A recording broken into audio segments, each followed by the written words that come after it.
श्री स्वामी समर्थ. नमस्कार मित्रांनो.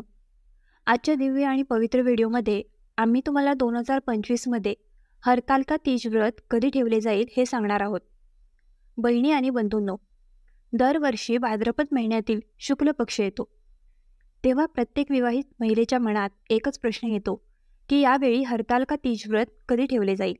आणि खरे सांगायचे तर 2025मध्ये लोकांच्या मनात सर्वात मोठा गोंधळ म्हणजे 25 ऑगस्ट रोजी व्रत असेल की 26 ऑगस्ट.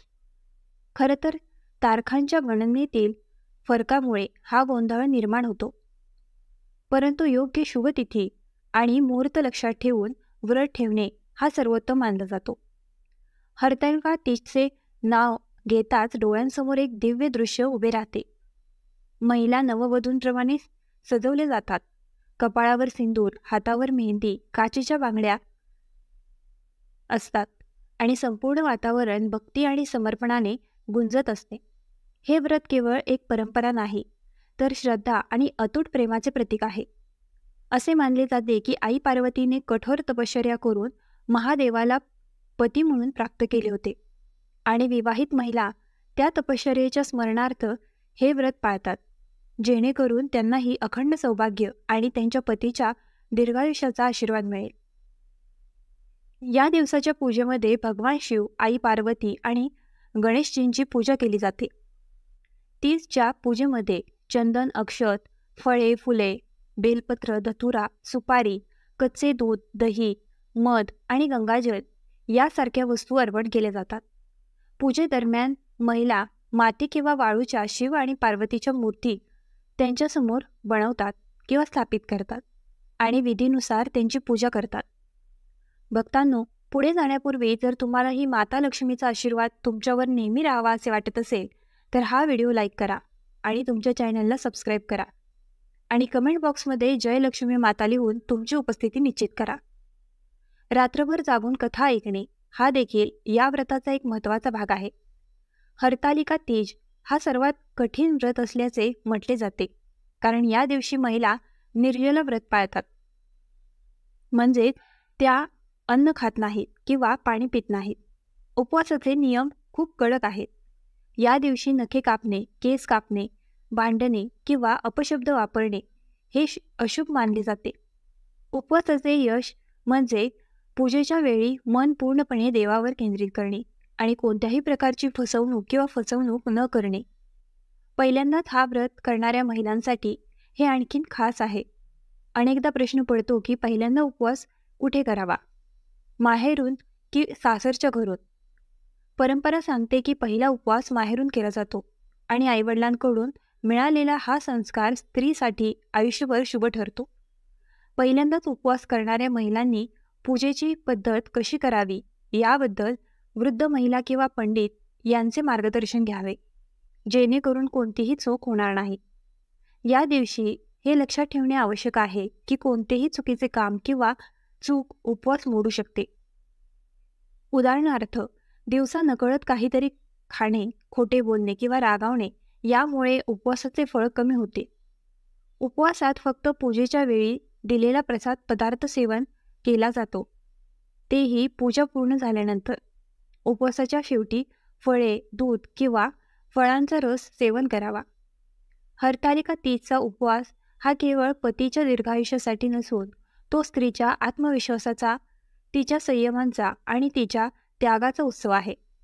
हा उपवास शिकवतो की प्रेम हे केवळ मिळवण्याचे नाव नाही, तर ते त्याग आणि समर्पणाच्या भावनेचे दुसरे नाव आहे. जेव्हा महिला पूर्ण भक्ती आणि श्रद्धेने हा उपवास पाळतात तेव्हा त्यांचे जीवन सौभाग्य आणि आनंदाने भरलेले असते. बंधूंनो, हरतालिका तीजचे नाव घेतल्यावर मनात एक अतिशय सुंदर दृश्य उलगडते. महिला हिरव्या कपड्यांमध्ये, हातात लाल मेहंदी, कपाळावर चमकदार बिंदी, विदाईत खोल सिंदूर आणि ओठांवर शिवपार्वतीचे नाव सजवलेले दिसतात.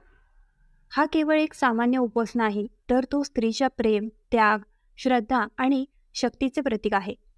या दिवशी प्रत्येक विवाहित महिला भगवान शिव आणि देवी पार्वतीची पूजा करते आणि तिच्या पतीच्या दीर्घायुष्यासाठी, सुख समृद्धीसाठी आणि अखंड सौभाग्यासाठी प्रार्थना करते. हरतालिका तीजचा उपवास अत्यंत कठीण मानला जातो, कारण तो पाणी आणि अन्नाशिवाय ठेवला जातो. महिला या दिवशी अन्न खात नाहीत किंवा पाण्याचा एक थेंबही पित नाहीत. त्या रात्रभर जागून भजन गातात आणि या तपश्चर्येने उपवास पूर्ण करतात. हे व्रत केवळ विवाहित महिलांपुरते मर्यादित नाही, तर अविवाहित मुली देखील ते करू शकतात. असे म्हटले जाते की ज्याप्रमाणे देवी पार्वतीने भगवान शिवाला प्राप्त करण्यासाठी कठोर तपश्चर्या केली, त्याचप्रमाणे हे व्रत करणाऱ्या मुलींनाही योग्य वर मिळतो. शास्त्रांमध्ये असे नमूद आहे की माता पार्वतीने असंख्य जन्मांसाठी तपश्चर्या केली आणि शेवटी तिच्या तपश्चर्येने प्रसन्न होऊन स्वतः भगवान शिवाने तिला आपली पत्नी म्हणून स्वीकारले. तेव्हापासून हे व्रत शिव आणि पार्वतीच्या पुनर्मिलनाचा उत्सव मानले जाते आणि म्हणूनच आजही महिला या दिवशी अढळ श्रद्धेने उपवास करतात, जेणेकरून त्यांच्या जीवनात प्रेम आणि वैवाहिक आनंद अमर राहिले. आता जेव्हा आपण हरतालिका तीजबद्दल बोलत आहोत, तेव्हा मनात स्वाभाविकपणे प्रश्न उद्भवतो की यावर्षी हा पवित्र व्रत कोणत्या तिथीला पाळला जाईल आणि त्याचा शुभ मुहूर्त कोणता असेल. त्यापूर्वी हे समजून घेणे आवश्यक आहे की उपवासाची पूर्णता उपासनेच्या साहित्य, पद्धती आणि नियमांवर अवलंबून असते. सर्वप्रथम पूजेसाठी लागणारे सर्व साहित्य भक्तीने गोळा करावे लागते आणि नंतर भगवान शिव, देवी पार्वती आणि गणेश यांची विधीनुसार पूजा करावी लागते. हे लक्षात ठेवले पाहिजे की हा व्रत खूप कडक आहे आणि एकदा सुरू केल्यानंतर तो सोडता येत नाही. दरवर्षी पूर्ण भक्ती आणि श्रद्धेने तो पाळणे आवश्यक आहे. व्रताच्या दिवशी सूर्योदयापासून दुसऱ्या दिवशी सूर्योदयापर्यंत अन्न किंवा पाणी घेतले जात नाही. म्हणूनच याला सर्व व्रतांमध्ये सर्वात कठीण आणि महान व्रत म्हटले जाते. रात्री जागरण हा त्याचा एक महत्त्वाचा भाग आहे. महिला रात्रभर भक्तिगीते गातात, त्या देवाची कथा ऐकतात आणि देवी पार्वतीप्रमाणे त्यांच्या तपश्चर्येने आणि दृढ निश्चयाने हे व्रत पूर्ण करतात. या दिवसाचा प्रत्येक क्षण एक साधना आहे, एक तपश्चर्या असते आणि एक श्रद्धा असते जी स्त्रीचे मन देवाशी जोडते. या व्रतामध्ये व्रत करणाऱ्या महिलांना संपूर्ण रात्र जागे राहून पूजा, पठण आणि मंगोराची पूजा करण्यात व्यस्त राहावे लागते. रात्रभर जागून न उठता जागृत राहावे लागते. जर एखादी महिला जाणून बुजून किंवा नकळत झोपी गेली तर व्रत मोडतो. म्हणूनच संपूर्ण रात्र जागे राहण्याचा नियम आहे. याशिवाय हरतालिका तीज रोजी अविवाहित मुली आणि विवाहित महिला तो पाळतात. अविवाहित मुली शुभ काळासाठी हा व्रत पाळतात आणि विवाहित महिला आपल्या पतीच्या दीर्घायुष्यासाठी आणि कल्याणासाठी निर्जल राहून हा व्रत पाळतात. या व्रतामध्ये महिला नवीन कपडे घालतात आणि सोन्याचे अलंकार करतात. हरतालिका तीज व्रतामध्ये 16 अलंकार केल्यानंतरच महिलांनी पूजा करणे शुभ मानले जाते. ज्याप्रमाणे 16 अलंकार स्त्रीच्या सौंदर्यात भर घालतात, त्याचप्रमाणे 16 शृंगारांना पूजेमध्ये स्वतःचे विशेष महत्त्व आहे. हरतालिका तीज व्रताचे नियम खूप कडक आहेत. जर एखाद्या महिलेला हे व्रत ठेवण्याची शक्ती नसेल तर चुकूनही हे व्रत करू नका. असे मानले जाते की जर तुम्ही या व्रतात पाणी प्यायले असेल तर तुम्हाला पुढच्या जन्मात माशाचे जीवन मिळेल. जर तुम्ही या व्रतात फळे खाल्ली असतील तर पुढचा जन्म माकडाचा असेल. दुसरीकडे जर तुम्ही या दिवशी झोपलात तर तुमचा जन्म अजगर म्हणून होईल. जर एखाद्या महिलेने या व्रतात दूध प्यायले तर ती पुढच्या जन्मात शार्क बनते. साखर खाणारी माशी बनते, मांस खाणारी सिंहीण बनते, अन्न खाणारी भुई बनते. म्हणूनच हरतालिका तीज व्रत पूर्ण नियम आणि संयमाने पाळले पाहिजे.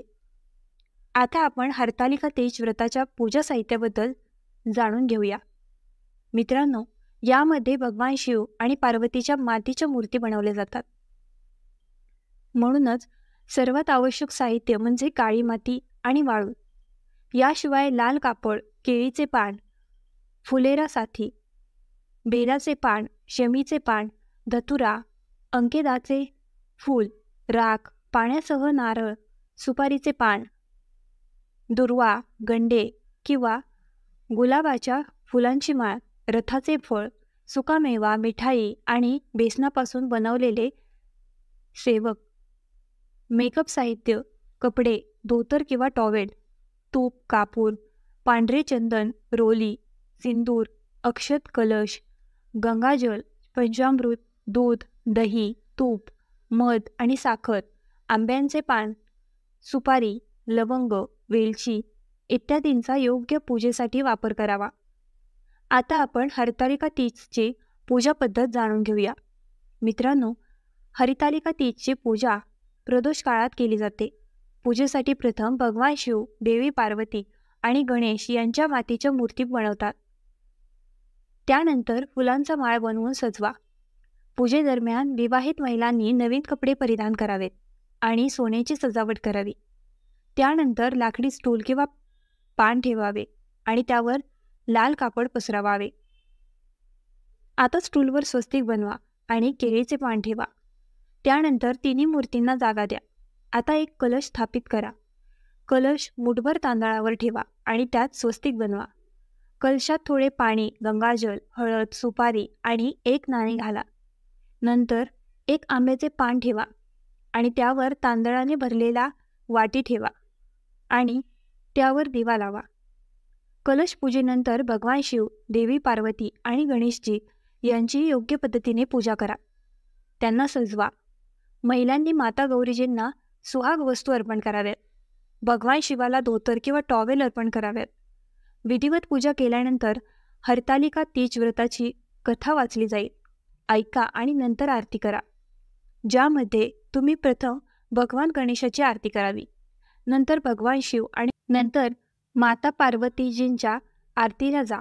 पूजा केल्यानंतर भगवानांना प्रदक्षिणा घाला आणि त्यांचे आशीर्वाद घ्या. नंतर रात्री जागरण करा आणि भजन कीर्तन करा. त्यानंतर दुसऱ्या दिवशी सकाळी स्नान करून पुन्हा पूजा करा आणि माता पार्वतीजींना सिंदूर अर्पण करा, ज्यातून विवाहित महिला सुहाग घेतात आणि काकडी, गिरकी आणि हलवा अर्पण करतात. त्यानंतर तुम्ही प्रसाद खाऊन उपवास सोडावा. चला तर मग जाणून घेऊया 2025मध्ये हरितालिका तीज व्रत कधी ठेवले जाईल. पूजेचा शुभ मुहूर्त कोणता आहे? या दिवशी राहू काळाचा काळ कधीपासून कधीपर्यंत राहील? तर आम्ही तुम्हाला सांगतो की भाद्रपद महिन्यातील शुक्ल पक्षातील तृतीय तिथी 25 ऑगस्ट 2025 रोजी दुपारी 12:24 सुरू होईल आणि तृतीय तिथी 26 ऑगस्ट 2025 रोजी दुपारी वेगळ्या ठिकाणी संपेल. म्हणून उदय तिथीनुसार हरतालिका तीजचे व्रत मंगळवार 26 ऑगस्ट 2025 रोजी ठेवले जाईल आणि सकाळच्या पूजेचा शुभ काळ सकाळी 5:05 ते 8:31 असेल. या शुभ काळाचा एकूण कालावधी 2 तास 35 मिनिटे आहे. मित्रांनो, हरितालिका तीजचा प्रदोष काळात पूजा करणाऱ्यांना 26 तारखेला तृतीय तिथी संपण्यापूर्वी पूजा करावी लागेल. म्हणजेच तुम्ही 26 तारखेला दुपारी 100 पितवारच्या आधी प्रदोष कालची पूजा करावी.